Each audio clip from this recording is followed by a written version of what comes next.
अस्सलाम वालेकुम स्टूडेंट, उम्मीद करता हूँ कि आप सब लोग खैरियत से होंगे। तो आज की वीडियो के अंदर जो है वो हम केमिस्ट्री पढ़ने वाले हैं इंटर की, जिसके अंदर जो है वो हमारे पास टॉपिक आ जाता है फॉसिल रिमेन्स का, कोल, पेट्रोलियम और नेचुरल गैस। तो आज जो है वो हम ये 3 टॉपिक कवर करेंगे फॉसिल रिमेन्स के, ये तीनों। तो आप लोग जो है वो ध्यान से सुनिएगा और चैनल को सब्सक्राइब कर लीजिए और वीडियो को लाइक कीजिए। चलिए शुरू करते हैं। तो ये कह रहा है fossil remains refer to the remnants of ancient animals and plants that have been preserved in rocks और सेडिमेंट्स।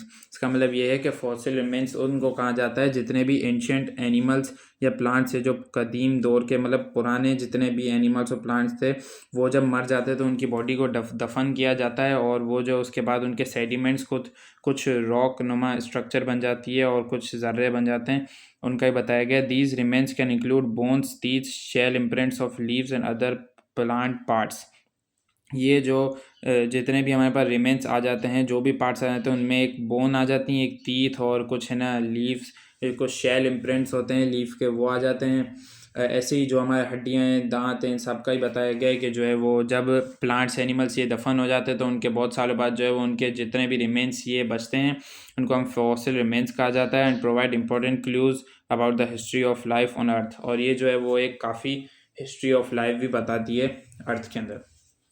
आगे, fossils are found when an organism dies and its remains are quickly buried by sediment without decomposition।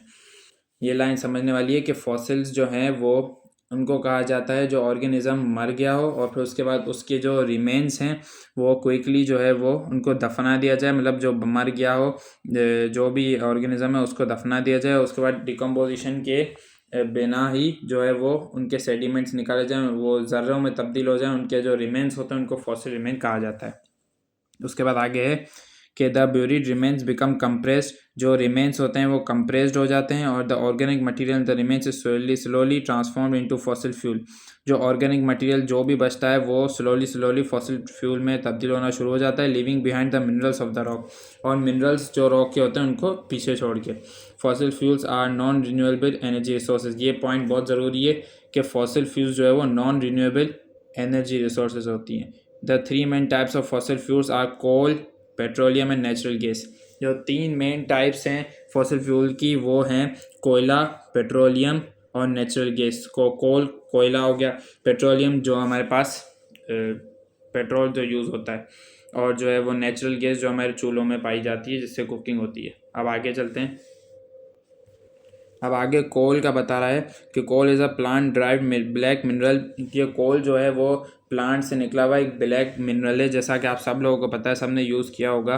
Black mineral है, found beneath the earth crust. ज़मीन के नीचे, earth crust नीचे जो है वो ज़मीन के नीचे पाया जाता है। It is a solid fossil fuel. और ये जो है वो एक सॉलिड फॉसिल फ्यूल है, ये तो हमें पता लगता है कि उसकी स्ट्रक्चर देख के ही। That has significance all over the world. इसकी इंपॉर्टेंस और सिग्निफिकेंस चारों तरफ फैली हुई है हर जगह। Plants that were buried underneath the earth crust million ago were slowly turn to coal. जितने भी हमारे पास प्लांट आ जाते हैं वो जो अर्थ के अंदर दफन हैं वो स्लोली जो है वो कोयले के अंदर तब्दील होना शुरू हो जाते हैं। कैसे? Under the high temperature and pressure. उनको ज़्यादा से ज़्यादा टेम्परेचर और हाई प्रेशर दिया जाता है उस वजह से। Owing to bacterial and chemical process. कुछ बैक्टीरियल और केमिकल प्रोसेस के through high temperature high pressure की वजह से ये जो है वो कन्वर्ट होते रहते हैं। इसकी एक पिक्चर भी आपको दिखाते हैं।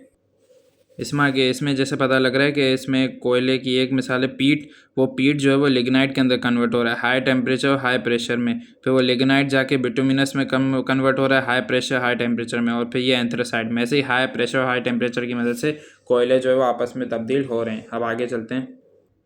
अब इसमें आगे है कि कोयले की जो है वो कुछ टाइप भी आ जाती हैं, जैसे पीट हो गया, लिग्नाइट हो गया, बिटुमिनस, एंथ्रासाइट। ये सारी कोयले की डिफरेंट तरह की इसकी टाइप्स आ जाती हैं। इसकी डिटेल्स हम जो है वो बाद में पढ़ेंगे। अभी हम पेट्रोलियम पे आते हैं, क्योंकि ये नाम इसके कोल के टाइप मैंने नाम आपको बता दिए हैं। अब आगे चलते हैं। आगे है petroleum. The term petroleum refers to rock oil और क्रूड ऑयल। जो पेट्रोलियम का लफ्ज़ निकला हुआ है वो रॉक ऑयल और क्रूड ऑयल से निकला हुआ है, मतलब कि पत्थर का तेल या crude oil. Since it was a thick black liquid that oozes out of the earth. और ये जो है वो एक थिक ब्लैक लिक्विड जो था जो अर्थ से बाहर निकल रहा था, ओजेज आउट ऑफ द अर्थ। और उसके बाद लैटिन वर्ड्स में पेट्रा विच मीन्स रॉक, मतलब जो पेट्रोलियम का जो पेट्रा लिया गया है लैटिन वर्ड है ये, और पेट्रा लिया गया है वो उसका मतलब है रॉक। और ओलियम जो पेट्रोलियम जो ओलियम है वो मीन्स ऑयल, मतलब के पत्थर वाला तेल, rock oil. It's a complex combination of alkane, cycloalkane and aromatic hydrocarbon. ये अल्केन, साइक्लोअल्केन और एरोमेटिक हाइड्रोकार्बन जैसे बेंजीन उसका जो है वो ये कॉम्प्लेक्स कॉम्बिनेशन है। Petroleum is form from the ancient marine animals that were buried millions years ago. Petroleum तब बनता है जब मैराइन एनिमल्स जो समुद्री जानवर हैं वो मर जाएं, उसके बाद फिर वो सालों साल दफन हो, फिर उसके बाद जो है वो मतलब अर्थ क्रस्ट में सालों साल दफन हो, और फिर जो उनके रिमेन्स होते हैं उनको पेट्रोलियम कहा जाता है। और it is use in transportation, power generation, many other purposes. ये जो है वो ट्रांसपोर्ट में और पावर जनरेशन में और काफ़ी और अलग अलग चीज़ों में इस्तेमाल होता है। Some important products that are extracted from petroleum include gasoline, kerosene, diesel, naphtha, paraffin wax. जो पेट्रोलियम से जो है और दूसरे तरह के प्रोडक्ट निकलते हैं उसमें जो है वो गैसोलीन आ जाती है। हमारा जो पेट्रोल है, जो हमारे पेट्रोल पंप में कहा जाता है कि जो हमारा पेट्रोल होता है उसको दूसरे कंट्रीज़ में तो गैसोलीन ही कहा जाता है। फिर ऐसे केरोसिन हो गया, डीजल हो गया, नेफ्ता और पैराफिन वैक्स, और ये सब कुछ जो है वो इसमें इंक्लूड होते हैं। अब नेचुरल गैस पढ़ते हैं। अब natural gas produce by decomposition of marine organisms over the millions of year. अब पेट्रोलियम और नेचुरल गैस ये दोनों जो है वो आपस में बहुत सिमिलर है। इनमें जो है वो मतलब ये भी उससे ही हुए हैं, मतलब कि मराइन ऑर्गेनिज्म से ही जो है वो ये भी डिकम्पोज किया गया उनको भी, और ये पेट्रोलियम भी मराइन ऑर्गेनिज्म से, दोनों नेचुरल गैस और पेट्रोलियम दोनों मराइन ऑर्गेनिज्म से ही डिकम्पोज होके फिर उसके बाद जो है वो इनके रेमेन्स हमें मिले थे। Natural gas is a mixture of methane, ethane, propane and butane. Natural gas जो है वो 4 कंपाउंड का मिक्सचर है, मीथेन, इथेन, प्रोपेन और ब्यूटेन। मीथेन सिंगल कार्बन वाला, इथेन 2 कार्बन, फिर 3 कार्बन, फिर 4 कार्बन वाला। Methane, ethane, propane and butane. उसके बाद है the highest composition natural gas is methane. जो नेचुरल गैस के अंदर हाईएस्ट कंपोजिशन है, जिस गैस की जो हाईएस्ट मौजूद है नेचुरल गैस के अंदर, जो हाईएस्ट कंपोजिशन है गैस की, वो है हमारे पास 85 to 90% अप्रॉक्सीमेटली। तो मीथेन की क्वांटिटी जो नेचुरल गैस के अंदर है वो 85 से 90% तक है। तो आपसे अगर कोई भी पूछे कि किसकी क्वांटिटी की हाईएस्ट कंपोजिशन जो है वो किसकी है नेचुरल गैस के अंदर, तो मीथेन की, क्योंकि ज़्यादातर ये सवाल हर जगह आता है पेपर में भी कि जो यही पूछते हैं कि हाईएस्ट कंपोजिशन किसकी है, किस ऑर्गेनिक कंपाउंड की, तो वो मीथेन की है। उसके बाद आगे natural gas is more beneficial source of energy than coal and petroleum because its composition cause less pollution.